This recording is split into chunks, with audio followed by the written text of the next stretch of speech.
بسم الله الرحمن الرحيم. بسم الله الرحمن الرحيم وبه نستعين وهو خير معين وصلى الله على محمد وآله الطاهرين وصحبه المنتجبين. اللهم صل على محمد وآل محمد. معزز طلبہ کرام، السلام علیکم ورحمۃ اللہ۔ گزشتہ اسباق میں حکم شرعی کی تعریف کے حوالے سے گفتگو ہوئی اور ہم نے دو تعریفیں بیان کی، ایک مشہور کی تعریف تھی اور ایک شہید صدر کی۔ انہی تعریف کے ضمن میں ہی ایک بحث کا آغاز ہوا تھا کہ حکم شرعی کا تعلق بنیادی طور پر کیا صرف افعال مکلف سے ہوتا ہے یا نہیں ہوتا۔ اسی مناسبت سے آج کا سبق ہے کہ حکم شرعی کی بنیادی طور پر کتنی قسمیں ہیں۔ تو آج کے سبق میں ہم حکم شرعی کی اقسام کا جائزہ لیں گے، تاہم اس سے پہلے چلتے ہیں سبق کے پہلے حصے کی جانب اور متن کی قرأت کرتے ہیں۔ فرماتے ہیں کہ وَعَلَى ضَوْءِ مَا سَبَقَ يُمْكِنُنَا تَقْسِيمُ الْحُكْمِ إِلَى قِسْمَيْنِ أَحَدُهُمَا الْحُكْمُ الشَّرْعِيُّ الْمُتَعَلَّقُ بِأَفْعَالِ الْإِنسَانِ وَالْمُوَجَّهُ لِسُلُوكِهِ مُبَاشَرَةً فِي مُخْتَلِفِ جَوَانِبِ حَيَاتِهِ الشَّخْصِيَّةِ وَالْعِبَادِيَّةِ وَالْعَائِلِيَّةِ وَالْاجْتِمَاعِيَّةِ الَّتِي عَالَجَتْهَا الشَّرِيعَةُ وَنَظَّمَتْهَا جَمِيعًا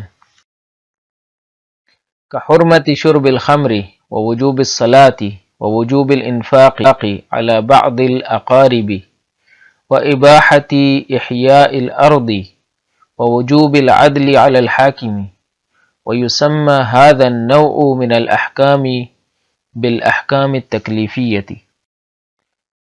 والآخر الحكم الشرعي الذي لا يكون موجها مباشرة للإنسان في أفعاله وسلوكه، وهو كل حكم يشرع وضعا معينا يكون له تأثير غير مباشر في سلوك الإنسان، من قبيل الأحكام التي تنظم علاقات الزوجية، فإنها تشرع بصورة مباشرة علاقة معينة بين الرجل والمرأة، وتؤثر بصورة غير مباشرة في السلوك وتوجهه، لأن المرأة بعد أن تصبح زوجة مثلا تلزم بسلوك معين تجاه زوجها، ويسمى هذا النوع من الأحكام بالأحكام الوضعية۔ تو یہ تو آج کی عبارت تھی جو ہم نے قرأت کر لی۔ آئیے چلتے ہیں سبق کے دوسرے حصے کی جانب جہاں پہ ماخوذ نکات کی وضاحت کرتے ہیں۔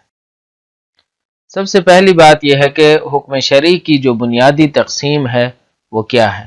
دو بنیادی قسمیں ہیں۔ سب سے پہلی قسم حکم تکلیفی ہے، یعنی جس کا تعلق ڈائریکٹ ذمہ داری سے ہے، تکلیف یعنی ذمہ داری۔ دوسرا حکم وضعی ہے۔ وضع کا مطلب ہوتا ہے ایک حالت، ایک مناسبت، اس کو کہتے ہیں وضع۔ تو آئیے چلتے ہیں اس کی اصطلاحی تعریف کی جانب۔ حکم تکلیفی کیا ہے؟ شہید اس کی یوں تعریف کرتے ہیں، کہتے ہیں الحکم الشرعی المتعلق بافعال الانسان والموجہ لسلوکہ مباشرۃ فی مختلف جوانب حیاتی۔ حکم شرعی ایسا حکم ہے جو انسان کے افعال سے متعلق ہوتا ہے، انسان کے افعال کو ڈائریکٹ اور مستقیم طور پر کیا کرتا ہے، اپنا اس سے تعلق برقرار کرتا ہے۔ المتعلق بافعال الانسان، انسان کے افعال کے اوپر ڈائریکٹ، یہ کرو وہ نہ کرو، نماز پڑھو، جھوٹ نہ بولو، غیبت نہ کرو، تہمت نہ لگاؤ، روزہ رکھو، صدقہ کرو۔ یہ کیا ہے؟ یہ ایک ایسا حکم ہے جو متعلق ہے کس کے ساتھ؟ افعال انسان کے ساتھ، ڈائریکٹلی وہ انسان کے افعال کے اوپر جاتا ہے اور انسانی افعال کو مخاطب ہوتا ہے۔ اور کیوں یہ حکم ہوتا ہے؟ کہتے ہیں الموجہ، یہ حکم اس لیے جاتا ہے، اس کو موجہ کیا جاتا ہے، یعنی اس کا رخ کیا جاتا ہے، موجہ وجہ سے، وجہ یعنی رخ کرنا، اس کا رخ جو ہے وہ انسان کے افعال کی طرف جاتا ہے، موجہ یعنی جس کا رخ ہوتا ہے لسلوک ہی، انسان کے سلوک کی طرف، انسان کی رفتار کی طرف، سلوک رفتار کو کہتے ہیں، انسان کا جو کردار ہے، رفتار ہے، جو اس نے کرنا ہوتا ہے، اس کا جو رفتار ہے اس کی طرف جاتا ہے، مباشرتاً جاتا ہے، یعنی مباشرتاً اس کی ڈائریکٹ جاتا ہے، مباشرہ یہاں پہ بغیر واسطے کے، بغیر واسطے کے، واسطہ یہاں پہ نہیں ہوتا، درمیان میں کوئی دوسری چیز حائل نہیں ہوتی، یہ اگلے حکم کے مقابل میں جہاں پہ واسطہ آتا ہے، ٹھیک ہے؟ تو ڈائریکٹلی یہاں پہ حکم افعال کی طرف جاتا ہے، اس کا کوئی درمیان میں واسطہ نہیں ہوتا۔ اور اس حکم کا دائرہ کیا ہے؟ آخری چیز جو شہید نے اس تعریف میں رکھی ہے وہ دائرہ حکم ہے۔ تو شہید نے یہاں پہ اس حکم کے مختلف دائرے بیان کیے ہیں، مختلف جوانب حیات ہی، مختلف دائروں کو شامل ہے۔ دائرہ کار کیا ہے؟ یہ سارے دائرہ کار میں شامل ہیں۔ ایک ہے شخصی دائرہ کار، ذاتی جو دائرہ کار ہے، یہ کام تم نے کرنا ہے، یہ نہیں کرنا، نماز پڑھنی ہے، روزہ رکھنا ہے اور جھوٹ نہیں بولنا، یہ کیا ہے؟ ذاتی ہے۔ اچھا، ذاتی میں پھر عبادیاتی بھی آ جاتے ہیں، جیسے میں نے ابھی مثال دی ہے، مثلا نماز کی مثال، یہ عبادیاتی بھی ہیں اور مثلا ذاتی بھی ہیں۔ عبادیاتی البتہ عام ہوتے ہیں، کچھ عبادات ذاتی ہیں، شخصی ہیں، اس لیے اس کو جدا کر دیا ہے۔ کچھ عبادات اجتماعی نوعیت کی ہیں، مثلا حج ہے، یہ ذاتی تو شخصی تو ہے ہی، لیکن اس کی ایک اجتماعی حیثیت ہے، اجتماعی حیثیت ہے کہ آپ نے فلان جگہ جا کے، ایک جگہ پہ جا کے اکٹھا ہونا ہے، ایک خاص دن میں اکٹھا ہونا ہے اور حج انجام دینی ہے، تو بس یہ شخصی سے مختلف ہو گیا۔ لیکن بہرحال شخصی عبادات بھی اسلام میں موجود ہیں، ایسا نہیں ہے کہ ساری عبادات جو ہے وہ اجتماعی ہوں، نہیں، عبادت جو ہے وہ اللہ تعالیٰ اور انسان کے درمیان ایک ذاتی رابطہ بھی ہے اور اس کو کہیں پہ بھی نفی نہیں کیا گیا۔ تو یہ ہو گیا دوسرا پہلو۔ تیسرا ہے خاندانی پہلو، اور اس میں بہت سے احکام آتے ہیں، مثلا آپ نے نفقہ دینا ہے تو اللہ تعالیٰ کہتے ہیں کہ یہاں پہ آپ نے واجب ہے اس کے اوپر یہ حکم، تو یہ خاندانی پہلو ہو گیا۔ اسی طرح اجتماعی پہلو اور سیاسی بھی اسی میں آ جاتا ہے، اس کی آگے چل کے مثالیں دیتے ہیں۔ پس زندگی کے مختلف ابعاد ہیں اور اس کے مختلف پہلو ہیں، لہٰذا یہ دائرہ کار جو حکم کا ہے یہ بہت وسیع ہے۔ شہید نے اس کو، شہید صادر مرحوم نے اس کو وسیع انداز میں لے کے آئے ہیں، اور کہتے ہیں کہ حکم شرعی جو افعال انسان کو ڈائریکٹلی مخاطب ہے، بغیر واسطے کے مخاطب ہے، اور اس کا دائرہ کار ان تمام ابعاد کو شامل ہے، انسانی زندگی کے مختلف پہلوؤں کو شامل ہے۔ اب چند ایک مثالیں دیتے ہیں، جیسے شراب کا حرام ہونا، شراب کی حرمت یہ حکم تکلیفی ہے، اس لیے کہ اللہ تعالیٰ نے ڈائریکٹلی انسان کو مخاطب، اس کے فعل کو حرام تعبیر کر کے اس کو منع کر دیا ہے۔ اسی طرح نماز کا وجوب ہے، یہ عبادی پہلو ہے، پہلا مثلا شخصی پہلو ہے، اس لیے کہ اس کے عقل کے ساتھ مربوط ہے۔ شراب کی حرمت کی جو دلیل ہے وہ اس کا مسکر اور مست کر دینے والا ہونا ہے، مستی کی حالت کا ایجاد کرنا، تو یہ شخصی ہو جائے گا کیونکہ انسان کی ذات سے متعلق ہے، مست ہونا یا نہ ہونا۔ تو اللہ تعالیٰ چونکہ نہیں چاہتا کہ انسان مستی کی حالت میں جائے تو اپنے آپ کو مست کر لے، تو اس لیے شراب کو حرام قرار دیا۔ نماز کا وجوب کیا ہے؟ یہ عبادیاتی پہلو ہے اور اس کی مثال ہے۔ بعض رشتہ داروں پر انفاق کا وجوب، بعض رشتہ داروں سے مراد مثلا بیوی ہے اور اسی طرح بچے ہیں اور اسی طرح اگر والدین کو ضرورت پیش آتی ہے اور ان کے پاس کوئی چارہ نہیں ہوتا تو واجب ہے کہ ان کے اوپر بھی انفاق کیا جائے. تو بعض رشتہ داروں پر انفاق کا وجوب یہ خاندانی اس میں جائے گا، مثال میں خاندانی حکم کی مثال بنے گی. اچھا، اسی طرح بنجر زمینیں آباد کرنے کا مباح ہونا یہ ایک اجتماعی حکم ہے، یا مثلا اس کو آپ سماجی کہہ لیں کہ یہ سماجی پہلو سے ہے کہ جو بنجر زمینیں ہیں جن کا کوئی مالک نہیں ہے وہ مباح ہیں کہ آپ ان کو آباد کریں، تو یہ مباح ہونا بھی ایک حکم ہے.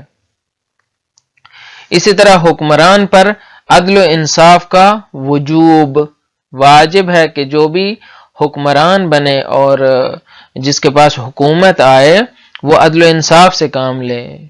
تو یہ کیا ہوگا؟ یہ بھی ایک شرعی حکم ہے جس کا پہلو کیا ہے؟ اجتماعی اور سیاسی ہے. یہ سیاسی احکام ہے، سیاسی حکم ہے، سیاسی پہلو سے مربوط ہے.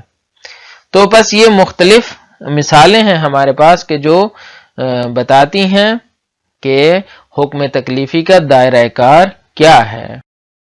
اب آتے ہیں دوسری قسم کی طرف، حکم وضعی. حکم وضعی کیا ہوتا ہے؟ یوں تعریف کرتے ہیں شہید صادق، فرماتے ہیں کہ کل حکم یشرع وضعا معینا، ایک ایسا حکم جو ایک خاص وضع کو ایجاد کرتا ہے، تشریع کرتا ہے، قانون کے ذریعے ایجاد کرتا ہے. وضع کیا ہے؟ ایک حالت ہے، یعنی ایک ایسی حالت ایجاد کرتا ہے، ایک ایسی مناسبت ایجاد کرتا ہے، ایک ایسا تعلق قائم کرتا ہے. یہ وضع کیا کرتی ہے؟ یعنی یہ حکم جو ایک حالت کو ایجاد کرتا ہے اس کا کام کیا ہے کہ اس حکم کے ذریعے جو وضع ایجاد ہوئی ہے اور اس کا نتیجہ کیا ہے؟ اس کا ایک نتیجہ ہے یکون لہ تأثیر، اس حکم کا اثر ہے کس کے اوپر؟ فی سلوک الانسان، انسان کے افعال کی طرف. لیکن یہ تاثیر کیسی تاثیر ہے؟ فرق کیا ہے اس کا، اس حکم کا اور دوسرے حکم کا؟ یعنی جو حکم تکلیفی تھا اور جو حکم وضعی تھا، اس کا فرق یہاں پہ ہے کہ وہ مباشر تھی، وہ اثر جو ڈال رہا تھا وہ حکم ڈائریکٹلی جا رہا تھا کس کی طرف؟ سلوک انسان کی طرف. لیکن یہاں پہ کیا ہے؟ غیر مباشر ہے، یعنی بالواسطہ ہے. واسطہ یہاں پہ کیا ہے؟ وہی حالت ہے، جو حالت ایجاد ہوتی ہے وہ واسطہ بنتی ہے کس کے درمیان؟ حکم کے درمیان اور سلوک کے درمیان. پس یہ حکم ہو گیا اور یہ حالت ہو گئی، یہاں سے حکم چلا، اس حالت کی جانب آیا اور پھر اس حالت سے چلا کس کی جانب آیا؟ سلوک انسان کی طرف آیا. سلوک انسان اور حکم شرعی کے درمیان ایک واسطہ ہے اور اس واسطے کا نام وہ قانون ہے یا وہ حالت ہے جو ایجاد ہوتی ہے. اب وہ کیا حالت ہے اس کی مثال دیتے ہیں. مثلا زوجیت، یہ حکم شرعی نے ایجاد کیا کس کو؟ اس حالت کو. یہ حالت کیا ہے؟ اس کا نام ہے زوجیت. یہ کب ایجاد ہوئی؟ شریعت کے حکم کے ذریعے ایجاد ہوئی. کیسے ایجاد ہوئی؟ مثلا نکاح کے ذریعے ایجاد ہوئی، اور نکاح اور اس کے خاص شرائط کے تحت ایجاد ہوئی. مثلا ایجاب و قبول ہوا، دونوں راضی تھے، دونوں کے درمیان مثلا مہر کا تعین ہوا اور پھر جو ہے یہ حالت ایجاد ہو گئی. اب یہ حالت جب ایجاد ہوئی تو اس نے کیا کیا؟ ایک خاص تعلق کی بنیاد ڈالی. اس خاص تعلق کے کچھ احکام ہیں، یہ کیا ہے؟ یہ سلوک ہے. یعنی یہ خاص تعلق جو بنا، اس خاص تعلق نے کیا کیا؟ سلوک انسان پہ اثر ڈالا. اب جو ہے وہ جب یہ حالت ایجاد ہو گئی ہے تو اب میاں بیوی کے درمیان کچھ رفتار ہوگی، کوئی ایسا سلوک ہوگا، کوئی ایسا طریقہ کار ہوگا زندگی گزارنے کا. تو وہ تمام روابط جو نکاح کے بعد ایجاد ہوتے ہیں یہ سلوک انسان ہے، اور اس کو جو ایجاد کیا ہے یہ اس زوجیت نے ایجاد کیا ہے. اب ہم زوجیت کو کیا کہیں گے؟ حکم شرعی کہیں گے کہ یہ حکم شرعی ہے جو ایک وضع معین کو ایجاد کر رہا ہے. اس لیے چونکہ یہ اس وضع معین کو ایجاد کر رہا ہے اس کو ہم حکم وضعی کہتے ہیں. حکم وضعی کہتے ہیں. تو آپ سمجھ میں آ گیا؟ حکم وضعی ایک حالت کو ایجاد کرتا ہے اور یہ حالت احکام اور یہ حالت انسان کی رفتار اور سلوک کے اوپر اثر ڈالتی ہے. تو چونکہ یہ اثر غیر مباشر ہے اس لیے ان کو ڈائریکٹلی ہم حکم تکلیفی نہیں کہتے کیونکہ یہ انسان کی تکلیف کو انڈائریکٹلی معین کر رہی ہے. تو یہ تھی وضاحتیں. آئیے چلتے ہیں متن کی طرف اور متن کے ذریعے پھر مزید وضاحت کرتے ہیں. تقسیم الحکم الی تکلیفی و وضعی، یہ عنوان ہے آج کے سبق کا کہ حکم کی تقسیم تکلیفی اور وضعی کی جانب. وعلی ضوء ما سبق یمکننا تقسیم الحکم الی قسمین. گزشتہ بیانات کی روشنی میں، گزشتہ ہم نے جب اعتراض کیا تھا مشہور کی تقسیم کے اوپر اس کی طرف اشارہ ہے. وہاں پہ ہم نے بتایا تھا کہ مشہور نے جو حکم کو مطلقہ کہا تھا کہ افعال مکلف سے مربوط ہوتا ہے، تو ہم نے بتایا تھا کہ نہیں، ہمیشہ ایسا نہیں ہوتا، حکم ہمیشہ افعال سے مربوط نہیں ہوتا.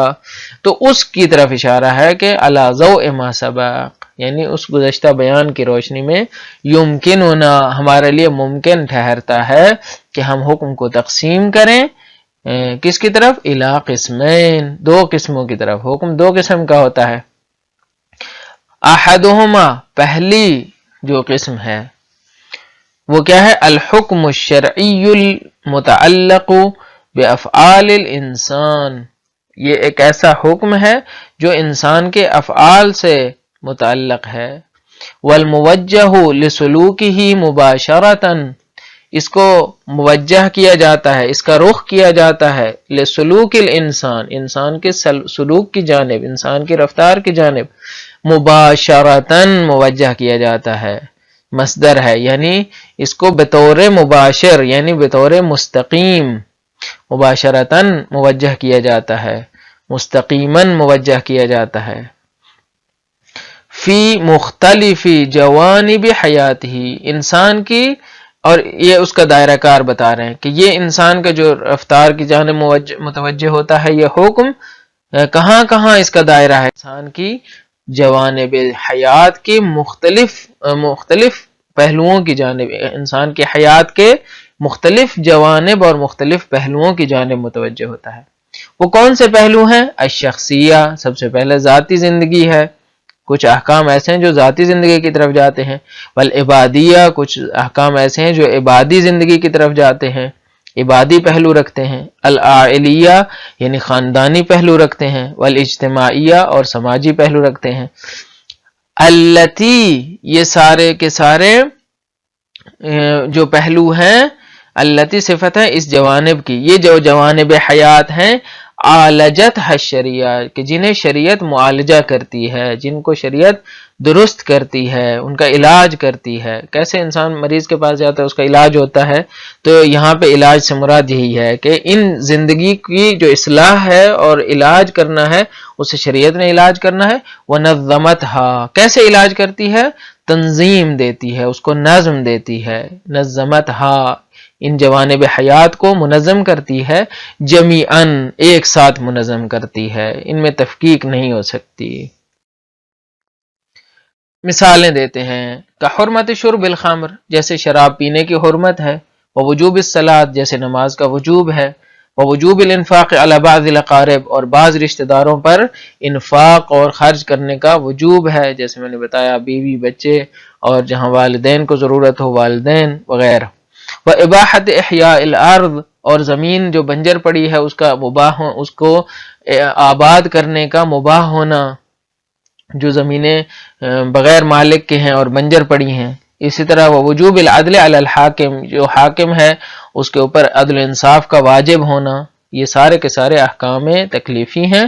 وَيُسَمَّى هَذَا النَّوْعُ مِنَ الْأَحْكَامِ بِالْأَحْكَامِ التَّكْلِيفِيَّةِ، اور اس قسم کے احکام کو احکام تکلیفی کہا جاتا ہے. والآخر، اور حکم کی دوسری قسم الحکم الشرعی الذی لا یکون موجہا مباشرتا للانسان فی افعالہ، یہ حکم شرعی ایسے احکام ایسا حکم ہے دوسرا جو ہے وہ ایسا ہے کہ جو بطور مباشر یعنی مستقیم انسان کی طرف متوجہ نہیں ہوتا، بطور مستقیم انسان کے افعال کو مخاطب نہیں کرتا، بطور مستقیم سلوک انسان کو مخاطب نہیں کرتا، موجہن مباشرتاً یعنی اس کا رخ مباشرتاً نہیں ہوتا انسان کے افعال اور سلوک کی جانب۔ وَهُوَ كُلُّ حُكْمٍ يُشَرِّعُ وَضْعًا مُعَيَّنًا، یہ وہ تعریف تھی جس کی ہم وضاحت کر چکے ہیں، ہر وہ حکم جو ایک وضع معین کو ایجاد کرتا ہے جس کی تاثیر ہے اور یہ تاثیر غیر مباشر ہے فی سلوک الانسان، انسان کے سلوک میں، انسان کے رفتار، من قبیل الاحکام التي تنظم علاقات الزوجیہ، ایک مثال دے رہے ہیں، کہتے ہیں ایسے احکام کے جو زوجیت کے رابطوں کو منظم کرتے ہیں، زوجیت کے رابطوں کو منظم کرتے ہیں، یہ سارے کے سارے احکام فَإِنَّهَا تُشَرِّعُ بِصُورَةٍ مُبَاشِرَةٍ عَلَاقَةً مُعَيَّنَةً، یہ جو زوجیت ہے یہ ایجاد کرتی ہے، تشرع یہ ایجاد کرتی ہے، تشریع کرتی ہے، قانونی صورت دیتی ہے، مباشر انداز میں، یعنی یہ جو حالت ایجاد ہوئی ہے یہ پھر مباشر انداز میں ایجاد کرتی ہے، علاقتاً معینتاً، یہ معین علاقے کو ایجاد کرتی ہے، اور یہ بین الرجل والمرأہ، تو یہ زوجیت سے ایک رابطہ ایجاد ہو جاتا ہے، کس کے درمیان؟ مرد اور عورت کے درمیان، وَتُؤَثِّرُ بِصُورَةٍ غَيْرِ مُبَاشِرَةٍ فِي السُّلُوكِ، اور پھر اس کے ذریعے یعنی یہ احکام کیا کرتے ہیں، یعنی جو احکام زوجیت ہیں یہ غیر مباشر انداز میں انسان کی رفتار کے اوپر اثر ڈالتے ہیں، وَتُوَجِّهُ، اور اس رفتار کی توجیہ کرتے ہیں، لِأَنَّ الْمَرْأَةَ بَعْدَ أَن تَصْبَحَ زَوْجَةً، کیونکہ جب عورت زوجہ بن جاتی ہے، مثلا مثال دے رہے ہیں عورت کی، شوہر کے اوپر بھی احکام ہے اور عورت کے بیوی کے اوپر بھی احکام ہیں، تو مثال عورت کی دے رہے ہیں، کہتے ہیں لِأَنَّ الْمَرْأَةَ بَعْدَ أَن تَصْبَحَ زَوْجَةً، مثلا جب زوجہ بن جاتی ہے تو تلزم، اس کے اوپر واجب ہو جاتا ہے کہ بسلوک معین، ایک خاص احکام خاص رفتار واجب ہو جاتی ہے تجاہ زوجہا، اپنے شوہر کے مقابل میں، اپنے شوہر کے مثلا سامنے، وَيُسَمَّ هَذَا النَّوْعُ مِنَ الْأَحْكَامِ بِالْأَحْكَامِ الْوَضْعِيَّةِ، اور اس قسم کے احکام کو احکام وضعی کہا جاتا ہے۔ تو یہ تھا آج کا سبق۔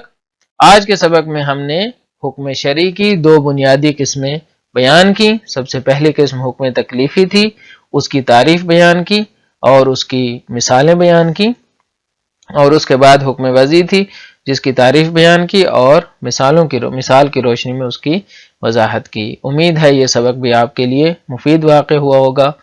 دعا ہے اللہ تعالی آپ کی حفاظت کرے اور ہمیشہ آپ کا حامی و ناصر ہو۔ السلام علیکم ورحمۃ اللہ وبرکاتہ۔